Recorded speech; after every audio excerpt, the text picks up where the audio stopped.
one and I stand on that. You and me, babe, that's black on black. So George Fraser is a guy that talks about money and stuff. He was on a UK podcast called Money Tips UK, and here's what he had to say.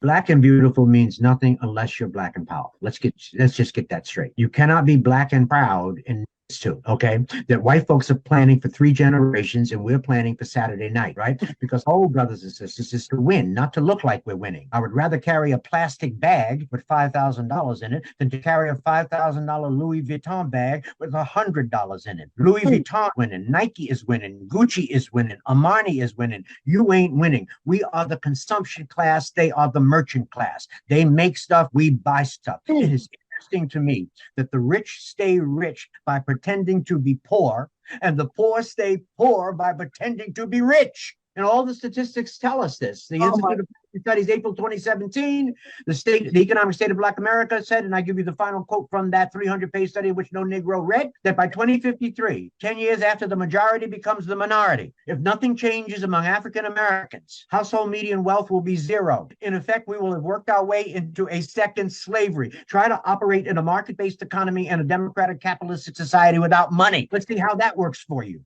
And ain't nobody fixing us but us. White people are not fixing black people. It's been 400 years and we ain't fixed. Even thinking about black people. And I'm not hating on white people. I'm just telling you, you know who white people are thinking about? They're thinking about white people. They're thinking about their wives, their children, their communities, their schools, their businesses, and your pockets. That's what they're thinking about.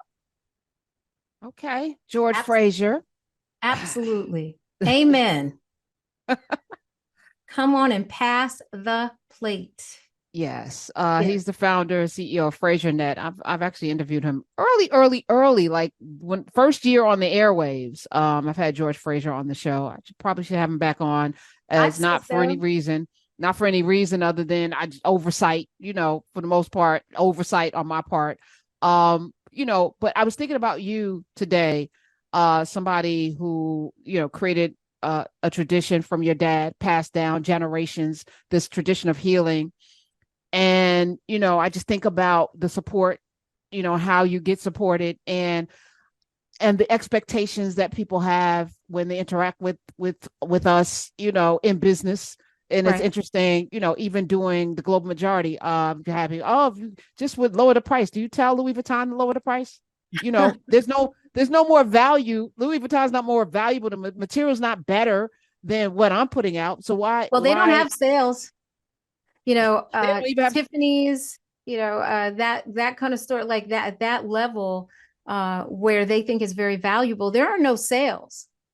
Okay, they're on a level where you don't walk in there and say, oh, what's on special? There is nothing special, and there's nothing special about you if you can't afford this stuff. That's what they're telling you, in essence. If you have to ask how much it is, you really can't afford it. Right. And it's not that, value is what we place on things, right? So you tell the world what you value. Dr. Black said, you plant the seed and then you get a harvest that you didn't plan for this harvest. Like you didn't know what you planted. Like, why are you shocked at the harvest when you planted the seed? At some point we have to take responsibility for the things that we buy into, the things that we buy, the things that we support. Right. And we can't be mad when those things turn on us. If you put your soil and your seed and your nourishment in this bad thing and it comes and eats you, you can't complain. You can't complain. So, but I love what he was saying about how our money, basically what he's saying is it leaves our community because we often, and I'm just going to speak in these broad generalities, that we would like to look like we are wealthy instead of actually just banking these things, instead of supporting our own businesses and saying, okay, I'm going to support that and I'm going to do it wholeheartedly and go into it without, well, let me see, I don't really support Black businesses because they don't do the right thing. It's like, give it a rest. Like, let's be easy and let's reserve just like in this discussion with we want to buy luxury items or we are hard on our own businesses, let's reserve 95% of our unrest, our disappointment, our needing to have expensive things, or our unfairness with each other. Let's lay that at the feet to whom it belongs, right? This is a seed, like you say, that was planted long ago about our wealth in a caste system, and that we need these material items to feel worthy. And we are hard on each other because that's how the system is set up too. So let's reserve all the anger and judgment for the system, most of that anger and judgment. I mean, let's do better. And also, we're going to do better. We know that, and now we're going to do better. And if you can't afford something, there's no shame in that, right? There's no shame in not because, that's okay. That's okay too. Do you know what I'm saying? It's like, well, if it's not food and shelter and basic clothing, then it's not something you needed. Needs and wants are two different things. Two different things, right? Father used to always say that, like you can want a lot of things, but what you need is different. And that's why I wear a uniform pretty much every day. Like I don't bother, right? And I'm also not going to wear anybody else's company on my chest. I wear Global Majority, or I got Nubia, or I got Calabash. But everybody knows when they see me in these streets, I'm not wearing anyone else's logo. These people, Calvin Klein, ain't no friend of mine, don't want to wear nobody's name on my behind. Right? When I was coming up in hip hop, that was like a thing. Like I just, it has become an urgency for us to even make this a real thing. Like, oh, I bought these bags because I'm going to keep them in my house and they're going to appreciate and value. You bought purses for that. And I'm not being judgmental as much as I'm saying, okay, how about some real estate? How about we do these other things? And I need us to understand that if your house catches on fire or something else happens, or the company goes out of business or whatever, you just need to know that you have these bedrock, rock solid things, as he was saying, that we're thinking 2, 3, 4, 5 generations out, not how we want to look cute right now. That part. And getting to the land, there's been a lot of conversation about soil and seed, and people returning to places. It's interesting, we're heading to South Carolina in a couple of months, and that red clay, that soil was so rich. It was so rich for tobacco and for all of these crops. And it brought so many millions of Africans over to plant and clear land, and to plant and clear land, and to seed and sow, and to take the crop that made then this country very wealthy and great in terms of its might monetarily, off of our ingenuity and backs. And I think about, the rejection of that land by us because of what that means. It's like still trauma attached to putting our backs into building, through farming, through, I had a farmer, Dr. Boyd, on a couple of weeks ago, and he's going to come back. And Black farmers are having a moment, but also being put through it and not getting their due and their money. But we need to en masse go back and put our feet in our labor back into that land. That's our land. Absolutely. We need to reclaim and it's that. Understandable. That trauma that you spoke of, many of our families fled in that great migration north and had to leave that agrarian culture behind. And then we assimilate into inner city environments and even suburban environments. And it's difficult to imagine doing that backbreaking labor, to which we were married at one point. And that labor made millionaires of other people. And those companies still exist today, and those families still exist today. And so when we talk about remuneration for that and for land that was stolen, it's difficult to have those conversations with folks, because that's the underpinning of their wealth intergenerationally. And it's uncomfortable as a chit chat. That's why critical race theory and all of that is uncomfortable for folks.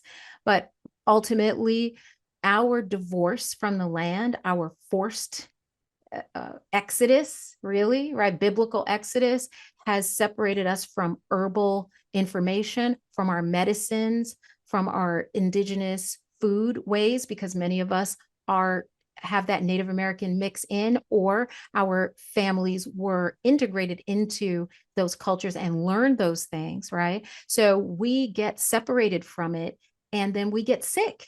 We're in inner cities where we're then in concrete jungles or concrete mall suburban areas, and we're separated from the herbs, the medicine, the living, the ways of life, getting up at a certain time, going bed at a certain time, having the rooster wake you up, and just being in harmony with nature is not there anymore. And then we wonder why we're sick. We can't figure it out. Facts. Listening to George Fraser say 2053, Black median wealth will be zero. It's hurtful. Horrible. I It's think horrible. about It hurt my heart. It's so hurtful. It's hurtful, but it's hurtful because it's so willful that, you talk about the Great Migration, but a lot of that people had to leave land, acres of land, under the threat of death. Like terrorism stripped us of land, because what the power structure understands is that that's where wealth is built in this country. Wealthy land owning is the foundation of America. So if I can take your land, here it is. It's the foundation globally. Yeah. Oh. And so as people are getting moved off of land, as folks are getting expelled off of land, people know the value of land and the value of owning a piece of property. So no one can tell you that you have to get off of it.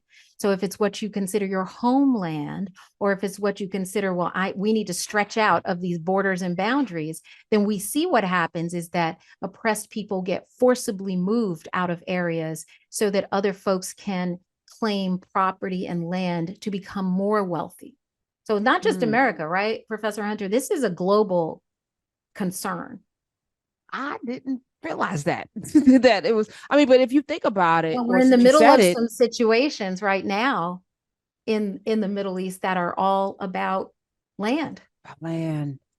You just simplified everything. I was just thinking about this little tiny place called Great Britain, and then how from they make trouble.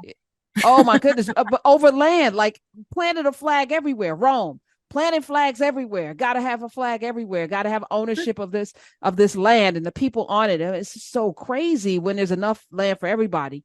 Why do you have to take so much? And they don't make any more of it. Here's the best part is that once they get ousted from an area where the people rise up and say, like, we're not going to do this anymore, or they have to divest, they don't just leave peaceably, right? They're going to assign the land to someone else who is going to be that buffer class in that area. Like, oh, you need some area to do what you need to do? Take this. Or you need take that. And they start assigning that land. So yeah, you might have had independence in 1947 or 48 or 49. You're in India.